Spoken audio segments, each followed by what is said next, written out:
நம்ம என்ன சொல்றோம், வீட்டு வேலை என்பது பெண்களுக்கு உரித்தானது, சமையல் என்பது பெண்களுக்கு உரித்தானது. வீட்டு வேலையா இருக்கட்டும், சமையலா இருக்கட்டும், அது லைஃப் ஸ்கில். 2 பேருமே கத்துக்கணும்.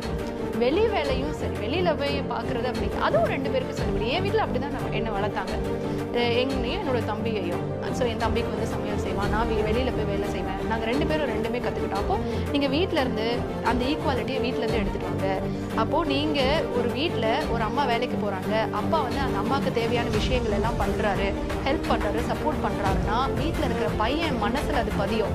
அப்போ அம்மா வேலைக்கு போகிறாங்க, ஒரு பெண் வீட்டிலேருந்து வீட்டுக்காக அவங்க வேலைக்கு போகிறாங்க அப்படின்னா அந்த பொண்ணுக்கு நம்ம சப்போர்ட்டிவாக இருக்கணும். 30 வருஷத்துக்கு முன்னாடி வளர்க்கப்பட்ட ஆண்கள் இருக்காங்கன்னா காஃபி டம்ளர் எடுத்துகிட்டு வந்து நீங்கள் அவங்ககிட்ட கொடுத்து அவங்க குடிச்சிட்டு அங்கேயே வச்சுட்டு போயிடுவாங்க. ஆனால் இன்றைக்கி அப்படி கிடையாது. இன்றைக்கி வந்து நிறைய பேர் வந்து அவங்க காஃபி மனைவிக்கு போட்டு தராங்க. நம்ம என்ன சொல்கிறோம், வீட்டு வேலை என்பது பெண்களுக்கு உரித்தானது, சமையல் என்பது பெண்களுக்கு உரித்தானது. வீட்டு வேலையாக இருக்கட்டும், சமையலாக இருக்கட்டும், அது லைஃப் ஸ்கில்.